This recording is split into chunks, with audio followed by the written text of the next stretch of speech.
जय Hind and hello guys, स्वागत है आपका आपके अपने YouTube चैनल ज्ञानदेह होस्ट में। और इस वीडियो में मैं आपको बताने वाला हूं UP police constable online form 2025-2026 के बारे में, जो कि आपकी फाइनली जारी हो चुकी है और आपके फॉर्म भी स्टार्ट हो चुके हैं। साल जाते जाते यूपी पुलिस ने आपकी कांस्टेबल की भर्ती को निकाल दिया है। आप यहां पर जो फॉर्म भर पाएंगे इस भर्ती का, वो आप 32,679 पोस्ट पर फिल कर पाएंगे। तो गाइज यहाँ पर ये फॉर्म भरने के लिए आपको इस वीडियो को कंप्लीट देखना होगा, ताकि आपसे फॉर्म को भरने में कोई भी मिस्टेक न हो और आपका फॉर्म अगर आपने मिस्टेक नहीं की तो रिजेक्ट नहीं होगा। चलिए शुरू करते हैं। फटाफट से वीडियो को लाइक शेयर करके चैनल को सब्सक्राइब कर ले, और जो लिंक वीडियो को डिस्क्रिप्शन में दिया हुआ है आप ओपन करेंगे, आपको यहाँ पर इसके बारे में जानने को मिलेगा कि 12वीं पास कैंडिडेट अप्लाई कर सकते हैं। आपकी एज लिमिट 18 से 25 साल के बीच रखी गई है। इसके अलावा गाइज बात करें एप्लीकेशन फीस की, तो जनरल ओबीसी ईडब्ल्यूएस के लिए 500 है और SC ST के लिए 400 है। फॉर्म आप लोग 31 दिसंबर 2025 से लेकर के 30 जनवरी 2026 तक भर पाएंगे।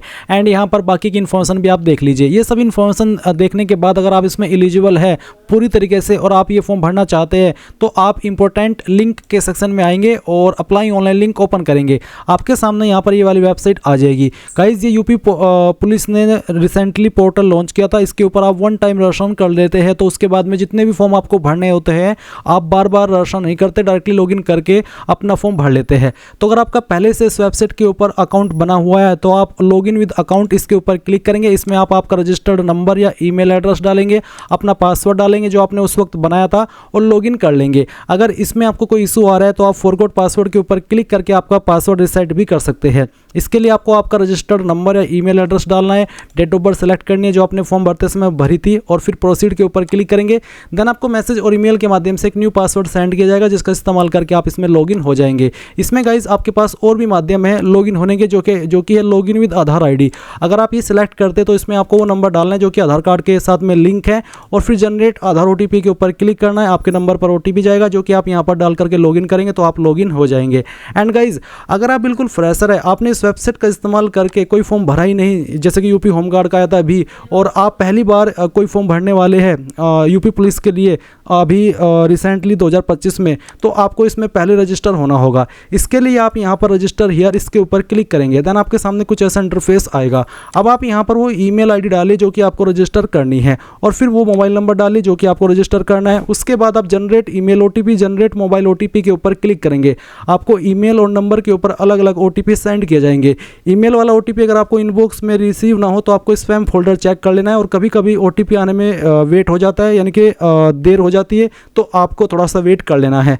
जैसे ही आपको OTP रिसीव हो जाए तो दोनों OTP आप यहाँ पर डालेंगे। दोनों OTP आपको एक साथ भरने होंगे, पहले ईमेल वाला फिर नंबर वाला, और फिर आपको वेरीफाई एंड प्रोसीड इसके ऊपर क्लिक करना है। अब गाइज मैं आपको यहाँ पर आगे बढ़ने से पहले स्पेशल जानकारी दे रहा हूँ, जो कि है आपकी यूपी पुलिस कांस्टेबल एग्जाम की तैयारी करने के लिए। क्योंकि गाइज मैं आपको यहाँ पर शुरुआत में ही चीज़ बता दे रहा हूँ, क्योंकि फिर आपके कमेंट आते हैं कि सर बताइए कि हम कहाँ से अपनी एग्जाम की तैयारी करें। तो ऐसे में मैं आपके लिए पहले लेकर के आ चुका हूँ अग्रवाल एग्जाम कार्ड की तरफ से आपकी स्पेशल बुक, जो कि आप देख सकते हैं कि इसमें आपको गाइड बुक भी मिलेगी, साथ ही अध्यायवार आपको सोल्ड पेपर भी मिलेगा, क्वेश्चन बैंक, साथ ही practice set, solved paper, text book, question bank, ये सभी आपको मिलने वाले, जिसका प्रीव्यू आप यहाँ पर देख सकते हैं, और उनके कोड क्या है वो भी आपके सामने दिए गए हैं। तो मैंने वीडियो को डिस्क्रिप्शन में आपको बाय करने का लिंक दिया है। जैसे ही आप लिंक ओपन करेंगे तो इस तरह से आपके सामने आ जाएंगे। आपको उनमें से जो चीज़ भी बाय करनी है वो आप आपकी चॉइस के अकॉर्डिंग कर सकते हैं। अग्रवाल एग्जाम कार्ड का आप इनमें से जो बुक लेना चाहे जिस तरह का वो ले सकते हैं, और सबसे बेस्ट बुक रहेगी आपकी इस एग्जाम की तैयारी करने के लिए।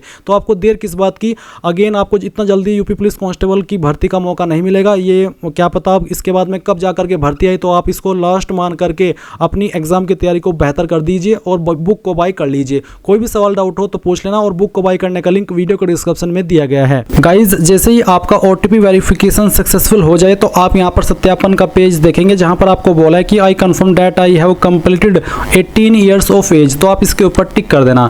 इसके ऊपर टिक करने के बाद आप नीचे की तरफ आएंगे, और यहाँ पर आपके सामने दो ऑप्शन है, एक है वेरीफाई थ्रू आधार और दूसरा है वेरीफाई थ्रू डिजिलॉकर, या फिर तीसरा है I am not currently registered with Aadhaar और डिजिलॉकर। तो यहाँ पर तीसरा ऑप्शन तभी सेलेक्ट कीजिएगा तब आप रजिस्टर्ड ना हो। बट ये गाइज आपको आधार के थ्रू वेरिफिकेशन करना या फिर डिजिलॉकर के माध्यम से वेरिफिकेशन करना काफ़ी ज़रूरी हो जाता है, क्योंकि आपकी इन्फॉर्मेशन डॉक्यूमेंट वेरिफिकेशन के टाइप यहीं से फैच की जाती है और यहीं से वेरीफाई की जाती है। इसलिए आप इनमें से कोई एक माध्यम का सिलेक्ट कीजिए। अगर आप मान लीजिए आधार का कर रहे हैं तो आपको वेरिफिकेशन थ्रू आधार इसके ऊपर टिक करना है। एंड देन यहाँ पर आप आपका जो आधार नंबर है वो डालेंगे या फिर आपकी जो वर्चुअल आईडी है वो डालेंगे, कोई एक चीज़ आपको यहाँ पर डालनी है और जनरेट आधार ओटीपी इसके ऊपर क्लिक करना है।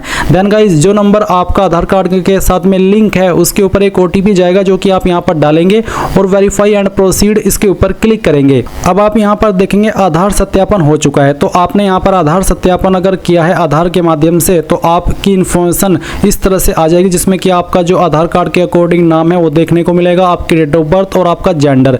इसके अलावा आप यहाँ पर कुछ अन्य जानकारी भरेंगे। अब मैं यहाँ पर थोड़ी सी बात उन कैंडिडेट के लिए भी कर लेता हूँ जो कि आधार के साथ में सत्यापन न करके डिजिलॉकर के माध्यम से सत्यापन कर रहे हैं, तो उनके सामने किस तरह का इंटरफेस आएगा। इसके लिए गाइज मैं यहाँ पर जो यूपी पुलिस ने डेमो वीडियो डाली है आपके OTR रजिस्ट्रेशन की, उसका इस्तेमाल कर रहा हूँ। और वो इसलिए क्योंकि मैं बार बार सेम इन्फॉर्मेशन का इस्तेमाल करके जो रजिस्ट्रेशन है OTR है वो नहीं कर सकता, इसलिए मैं इस वीडियो से आपको एक्सप्लेन कर रहा हूँ। तो जैसे ही आपका OTP वेरिफिकेशन होता है उसके बाद आपके सामने 3 विकल्प आते हैं, जिसमें से अभी मैंने आपको अगर आप आधार के माध्यम से वेरिफिकेशन कर रहे हैं उसका इस्तेमाल करके दिखाया कि कैसे आपको करना है। बट गाइज अगर आप इन दोनों में से आधार में से डिजिलॉकर में से किसी का भी इस्तेमाल नहीं करते तो आप तीसरे जो लाइन है ब्लू वाली इसके ऊपर क्लिक करते हैं और इसके ऊपर क्लिक करने के बाद आपको यहाँ पर इस तरह का इंटरफेस देखने को मिलता है, जहाँ पर आपको वेरिफिकेशन करना होता है या तो पैन के माध्यम से या फिर ड्राइविंग लाइसेंस के माध्यम से या फिर पासपोर्ट के माध्यम से। तो कोई एक आईडी इनमें से आपके पास होनी ही चाहिए, अगर आप ना तो डिजिलॉकर के माध्यम से सत्यापन कर रहे हैं और ना ही आधार के माध्यम से।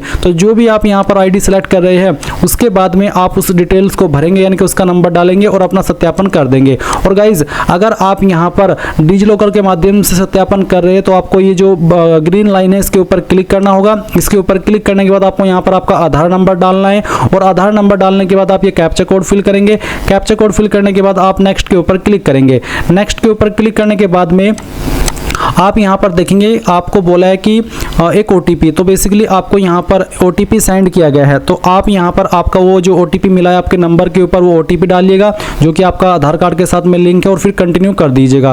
फिर आप यहाँ पर एक 6 डिजिट का सिक्योरिटी पिन क्रिएट करेंगे अपनी चॉइस का, जिसका एग्जाम्पल आपको आपकी डिस्प्ले के ऊपर देखने को मिल जाएगा। तो आप यहाँ पर जैसे ही पिन क्रिएट कर ले और कंटिन्यू करें तो फिर आप यहाँ पर देखेंगे कि जो आपका डिजिलॉकर अकाउंट है वो बन चुका है और आप यहाँ पर देखेंगे आपकी सभी इन्फॉर्मेशन आ चुकी है। तो आप जिस जिस इन्फॉर्मेशन का एक्सेस देना चाहते हो यूपी पुलिस को उसको आप टिक कर देंगे। जैसे कि जो जो आपके डिटेल्स डिजिलॉकर अकाउंट के ऊपर अवेलेबल है वो आपको यहाँ पर देखने को मिलेगी।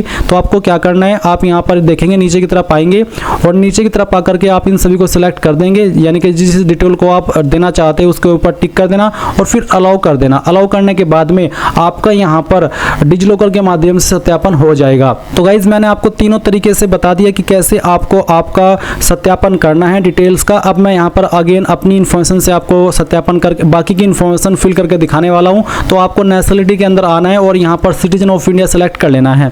इसके बाद में आप यहाँ पर देखेंगे मैट्रिकुलेशन हाई स्कूल प्रमाण पत्र में पूरा नाम, आपका जो 10th का सर्टिफिकेट है उसके अंदर पूरा नाम क्या है वो पूरा नाम आपको यहाँ पर एंटर करना है। वही नाम डालिएगा जो आपका 10th के सर्टिफिकेट के अंदर हो। अगर 10th के सर्टिफिकेट के अंदर अलग नाम है तो आप अलग नाम यहाँ पर भरिएगा। फिर जो आपका डेट ऑफ बर्थ है वो जो भी है डेट ऑफ बर्थ आपके 10th के सर्टिफिकेट के अंदर वो डेट ऑफ बर्थ आपको यहाँ पर एंटर कर देना है।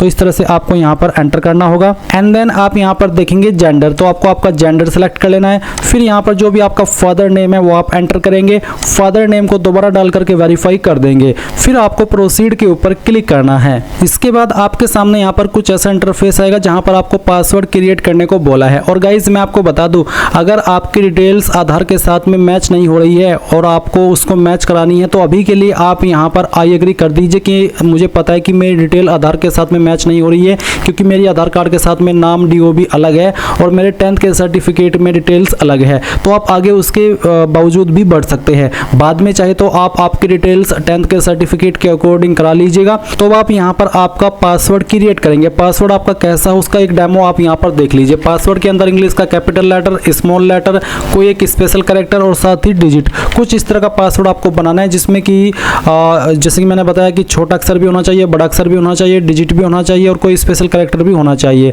पासवर्ड की लेंथ आपकी 8 से 16 कैरेक्टर के बीच में होनी चाहिए। तो जो भी पासवर्ड आपने यहाँ पर बनाया दिए गए इंस्ट्रक्शंस के अकॉर्डिंग वो यहाँ पर डालने के बाद कंफर्म पासवर्ड में दोबारा डालेंगे और फिर आई एम नॉट रोबोट के ऊपर क्लिक करके preview and create an account इसके ऊपर क्लिक करेंगे। अब गाइज जो भी आपने इन्फॉर्मेशन अभी भरी है वो सभी इन्फॉर्मेशन आपके सामने है। आप इन सभी जानकारी को डबल चेक कर ले क्योंकि बाद में आपको एडिट का मौका नहीं मिलेगा, ये क्योंकि ये वो इन्फॉर्मेशन है जो कि आप रजिस्ट्रेशन के समय भरते हैं। तो अब आप यहाँ पर टिक कीजिए और फिर क्रिएट एन अकाउंट इसके ऊपर क्लिक कीजिए। अब आपको यहाँ पर प्रोसीड कर देना है। प्रोसीड करने के बाद देखेंगे यूजर क्रिएटेड सक्सेसफुली।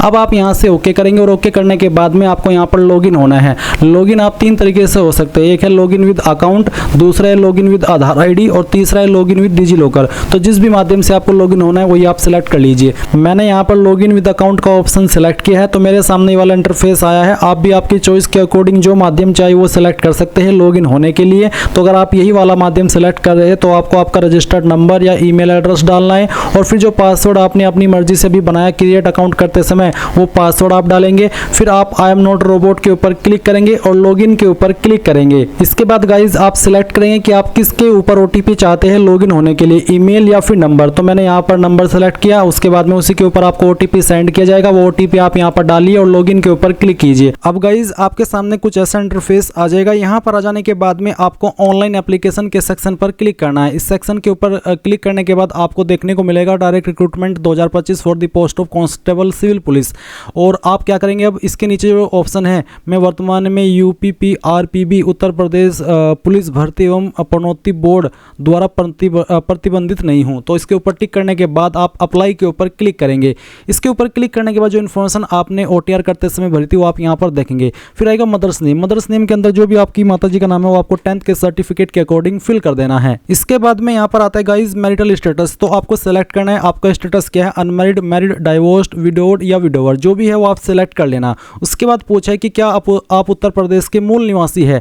अगर आप है तो यस करेंगे, नहीं है तो आप यहाँ पर नो करेंगे। और आप इसमें फॉर्म तो भर सकते हैं बट आपको इसमें जनरल कैटेगरी के अंदर कंसिडर किया जाएगा, भले ही आपकी कैटेगरी आपकी स्टेट के अंदर कोई भी क्यों ना हो। आप यहाँ पर अनरिजर्व्ड यानी कि जनरल कैटेगरी में काउंट किए जाएंगे। बट अगर आप यूपी से है तो आप इसमें यस करेंगे।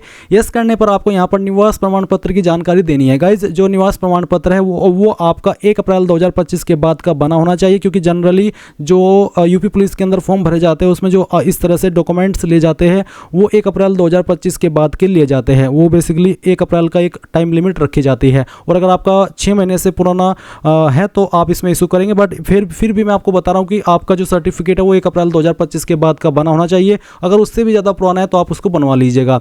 तो यहाँ पर देखेंगे आपको पूछा डोमिसाइल सर्टिफिकेट इश्यूइंग डिस्ट्रिक्ट, किस डिस्ट्रिक्ट के द्वारा आपका जो डोमिसाइल है वो जारी हुआ है वो आपको यहाँ पर सिलेक्ट कर लेनी है। फिर पूछे कि मूल निवास डोमिसाइल प्रमाण पत्र जारी करने वाला उत्तर प्रदेश राज्य का प्राधिकारी, किस पोस्ट के अधिकारी ने इसको जारी किया है। मैं आपको यहाँ पर दिखाता हूँ। अभी जो आप वीडियो में देख सकते हैं ये सामान्य निवास प्रमाण पत्र है जो कि उत्तर प्रदेश शासन के द्वारा जारी हुआ है। इसमें यहाँ पर लिखा है सक्षम अधिकारी उप जिलाधिकारी, यानी कि इसको जारी किया है उप जिलाधिकारी ने। आपको आपका सर्टिफिकेट देखना है, उसमें सक्षम अधिकारी के बाद में जो लिखा है वही आपको यहाँ पर सेलेक्ट करना होगा। तो इसमें उप जिलाधिकारी लिखा है तो आपको उप जिलाधिकारी, अगर आपको समझ में नहीं आ रहा है या फिर जो भी पोस्ट आपकी लिखी है निवास प्रमाण पत्र पर वो हिंदी में लिखी है तो आपको इसको कन्वर्ट कर लेना है इंग्लिश के अंदर। जैसे कि मैं यहाँ पर उप जिलाधिकारी इन इंग्लिश, तो ये जो उप जिलाधिकारी है इसको जनरली एसडीएम भी बोलते हैं और एडीएम भी बोलते हैं। अब मैं यहाँ पर आता हूँ और इसमें एसडीएम का ऑप्शन है और एडीएम का भी ऑप्शन है। तो आप चाहे एडीएम सेलेक्ट कर लीजिए अगर उप जिलाधिकारी लिखा है, या फिर एसडीएम सेलेक्ट कर लीजिए, दोनों में कोई इशू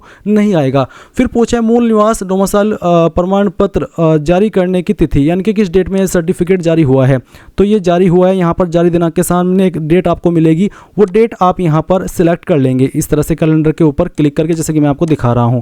फिर आप यहां पर देखेंगे मूल निवास डोमिसाइल प्रमाण पत्र आवेदन संख्या। तो आवेदन संख्या क्या है आपको यहां पर देखने को मिलेगा आवेदन क्रमांक। तो जो आवेदन क्रमांक के सामने नंबर लिखे हैं वो नंबर आपको यहां पर फिल कर देने हैं। उसके बाद में है डोमिसाइल प्रमाण पत्र क्रम संख्या। तो जो क्रम संख्या है वो आपको मिलेगी नीचे प्रमाण पत्र क्रम के बाद में, जो नीचे आपको यहां पर देखने को मिल रही है, ये आपको यहां पर टाइप कर देनी है।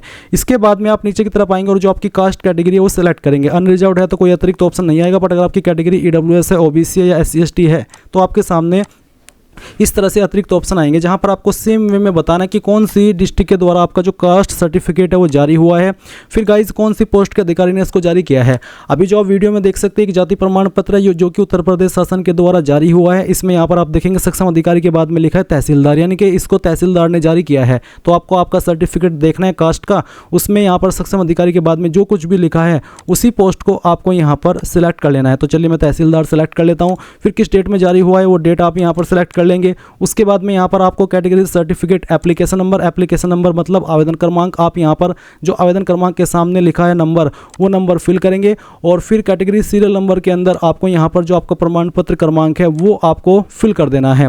उसके बाद में आप नीचे देखेंगे आपके एड्रेस की इन्फॉर्मेशन। तो एक तरफ है प्रेजेंट एड्रेस और दूसरी तरफ है आपका परमानेंट एड्रेस। तो जो भी प्रेजेंट एड्रेस है वो आप यहाँ पर सेलेक्ट करेंगे, पहले आपकी स्टेट, फिर आपकी डिस्ट्रिक्ट और उसके बाद में जो आपका एड्रेस है कंप्लीट एड्रेस आप यहाँ पर फिल कर देंगे।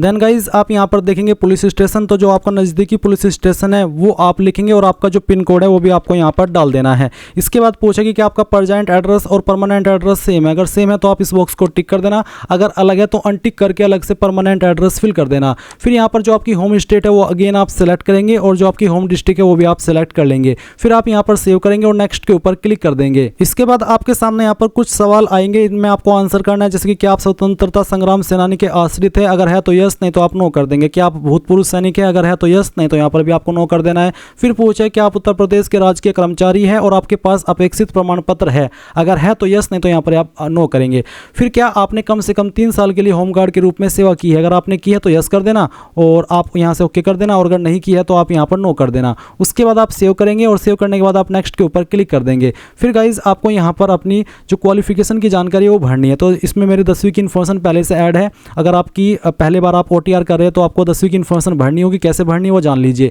पहले आप बोर्ड नेम सेलेक्ट कर लेंगे, इस तरह से आपका जो भी बोर्ड है वो सेलेक्ट कर लेना। फिर किस साल के अंदर आपने पास की थी, किस डेट में की थी, ये डेट आपको सेलेक्ट करनी है, ये आपको आपकी जो 10th का सर्टिफिकेट है उसके ऊपर देखने को मिल जाएगी। फिर 10वीं का रोल नंबर और 10वीं का जो सर्टिफिकेट सीरियल नंबर है वो भी आप डाल देंगे और इसको ऐड कर देंगे। देन यहाँ पर आपको 12वीं की इन्फॉर्मेशन देनी है, आप इसमें सेम वे में जो आपका 12वीं का बोर्ड है वो आपको सेलेक्ट कर लेना है। जो भी आपका बोर्ड है आपको यहाँ पर लिस्ट में आना है और अपना बोर्ड सेलेक्ट कर लेना है। चलिए मैं यहाँ पर आपको जो बोर्ड है वो सेलेक्ट करके दिखा देता हूँ। इसके बाद आप यहाँ पर देखेंगे आपका month and year of passing, किस महीने और किस साल के अंदर आपने पास कर लिया था वो आपको यहाँ पर सेलेक्ट कर लेना है, इस तरह से जैसे कि मैं आपको यहाँ पर सेलेक्ट करके दिखा रहा हूँ। फिर आप यहाँ पर जो 12वीं का रोल नंबर है वो एंटर कर देंगे एंड आपका जो सर्टिफिकेट सीरियल नंबर है वो भी आप यहाँ पर डाल देंगे और ऐड के ऊपर क्लिक करके ऐड कर देंगे। देन आप नेक्स्ट के ऊपर क्लिक करेंगे और अब आपको यहाँ पर कुछ डॉक्यूमेंट्स अपलोड करने हैं, जैसे कि कास्ट सर्टिफिकेट फॉर OBC, अगर आप SC ST OBC है तो आपको कास्ट सर्टिफिकेट अपलोड करना है और इसका फॉर्मेट PDF का होना चाहिए। डोमिसाइल सर्टिफिकेट अपलोड करना है, 10वीं का सर्टिफिकेट और मार्कशीट, अगर आपका सर्टिफिकेट और मार्कशीट एक ही है तो दोनों में आपको सेम फाइल अपलोड कर देनी है, और अगर आपका सर्टिफिकेट अलग है और मार्कशीट अलग है तो सर्टिफिकेट अलग अपलोड करना और मार्कशीट अलग अपलोड करना। सेम वे में आप 12वीं का मार्कशीट अपलोड करेंगे और सर्टिफिकेट अपलोड करेंगे, अगर एक ही है मार्कशीट और सर्टिफिकेट तो दोनों में आप सेम फाइल अपलोड कर देंगे। अब अगर ये फाइल आपकी इमेज में है तो आप इसको PDF में कैसे बनाएंगे वो जान लीजिए। आप गूगल के अंदर आना, सर्च करना इमेज टू PDF, पहले वाली वेबसाइट ओपन कर लेना, सिलेक्ट JPG इमेज के ऊपर क्लिक करना और जो आपका डोमिसाइल सर्टिफिकेट है या फिर जो भी सर्टिफिकेट आप इमेज से PDF में बनाना चाहते हैं वो सिलेक्ट करेंगे, इसको ओपन करेंगे, इस तरह से फाइल आएगी। कन्वर्ट टू PDF के ऊपर क्लिक करेंगे और सिंगल क्लिक के अंदर जैसे ही आप यहाँ पर डाउनलोड PDF के ऊपर क्लिक करते हैं तो ये फाइल आपकी डाउनलोड होकर के आपके मोबाइल के अंदर या फिर आपके सिस्टम के अंदर आ जाएगी और फिर आप इसको यहाँ पर अपलोड कर देंगे। कैसे? आप इसमें अपलोड के सेक्शन पर क्लिक करेंगे, ब्राउज के ऊपर क्लिक करेंगे और जहाँ पर भी आपका सर्टिफिकेट है जो भी आपने बनाया है इमेज से PDF में उसको सेलेक्ट करेंगे, सेव के ऊपर क्लिक करेंगे और यहाँ से ओके कर देंगे। आपकी फाइल इस तरह से अपलोड हो जाएगी। आप व्यू के ऊपर क्लिक करके इसको व्यू भी कर सकते हैं। तो आप बाकी के जो डॉक्यूमेंट है वो भी सेम वे में अपलोड कर दीजिए जैसे कि मैंने अभी आपको बताया है। सभी फाइल अपलोड हो जाने के बाद में आप नीचे की तरफ आएंगे और आपका लाइव फोटो अपलोड करेंगे। पहले आप सैंपल ऑफ फ्यू रिजेक्टेबल फोटोज, यानी कि कौन से फोटो किस तरह के फोटो रिजेक्ट किए जाएंगे वो आप देख लीजिए। ओनली फेस, इस तरह के जो भी यहाँ पर आपको एग्जांपल दिए हैं ये फोटो रिजेक्ट होंगे और नीचे की तरफ जिस तरह का फोटो है इस तरह का आपका फोटो एक्सेप्ट किया जाएगा। अब आप क्या करेंगे, कैप्चर लाइव इमेज, इसके ऊपर क्लिक करेंगे। तो गाइज यहाँ पर आप देख सकते हैं मेरा फोटो इस तरह से अपलोड हो चुका है। अगर आपको फोटो अपलोड करने में कोई एरर आ रहा है तो जो आपको बोला जा रहा है एरर में कि आपका फोटो क्लोज है तो आप दूर होकर के खींचिए, दूर है तो पास होकर के, अगर बैकग्राउंड क्लियर नहीं है तो उसको क्लियर कीजिए। यानी कि जो आपको बताया जा रहा है कि इस वजह से फोटो अपलोड नहीं हो पा रहा है, तो आपको उनको कमियों को दूर करते हुए अपना फोटो कैप्चर करने की कोशिश करते रहना है जब तक वो कैप्चर न हो जाए। फिर आप यहाँ पर सिग्नेचर अपलोड करेंगे। इसका साइज 140x60 पिक्सल में होना चाहिए, साइज 5 से 20 KB के बीच में रहना चाहिए। तो ब्राउज के ऊपर क्लिक कीजिए और जहाँ पर भी आपकी सिग्नेचर की फाइल है वो आपको सिलेक्ट करनी है, और उसको सिलेक्ट करने के बाद में आप यहाँ से ओपन कर लेंगे। चलिए मैं आपको इसको अपलोड करके दिखाता हूँ। आपका यहाँ पर सिग्नेचर इस तरह से आ जाएगा जैसा कि आप वीडियो में देख सकते हैं, कोई एरर भी नहीं आया है। और अब मैं यहाँ पर सेव के ऊपर क्लिक कर देता हूँ, नेक्स्ट के ऊपर क्लिक करता हूँ। इसके बाद में यहाँ पर मेरे सामने आ रहा है you are not eligible for the post you have selected, please check eligibility criteria. May be मैं एज के अकॉर्डिंग इसमें अप्लाई करने के लिए एलिजिबल नहीं हूँ, बट मैं आपको फिर भी आगे का प्रोसेस दिखाता हूँ कि क्या आपको आगे प्रोसेस फॉलो करना है। गाइज यहाँ पर मैं आपसे माफी चाहूंगा कि मैं इसके आगे का प्रोसेस आपको लाइव नहीं दिखा पा रहा हूँ, क्योंकि मैं इसमें अपर एज, मेरी एज लिमिट क्रॉस हो चुकी है, और इसलिए मैं आपको आगे का प्रोसेस नहीं दिखा पा रहा हूँ। बट मैं आपको बता सकता हूँ कि इसके सामने आप प्रेफरेंस देंगे अपनी पोस्ट की, और फिर आपके सामने फॉर्म का प्रीव्यू आएगा। जैसे आप उसको कंफर्म करके सबमिट करेंगे, सबमिट करने के बाद में आप अपनी फीस पे करेंगे, और पे करने के बाद आपका फॉर्म फाइनल सबमिट माना जाएगा। और अगर आपको कोई इशू आए उसमें तो आप कमेंट के माध्यम से मुझे पूछ लीजिएगा, बट जो मेन चीज़ है वो मैंने आपको बता दी है। आई होप आपको यहाँ पर सब कुछ क्लियर हो गया होगा। अगर आपको कोई भी इशू है जैसे कि मैंने कहा, तो आप कमेंट के माध्यम से पूछ लीजिएगा। तो ये थी आपकी UP police constable online form 2025-2026 के बारे में पूरी जानकारी। Thanks for watching. जय हिंद।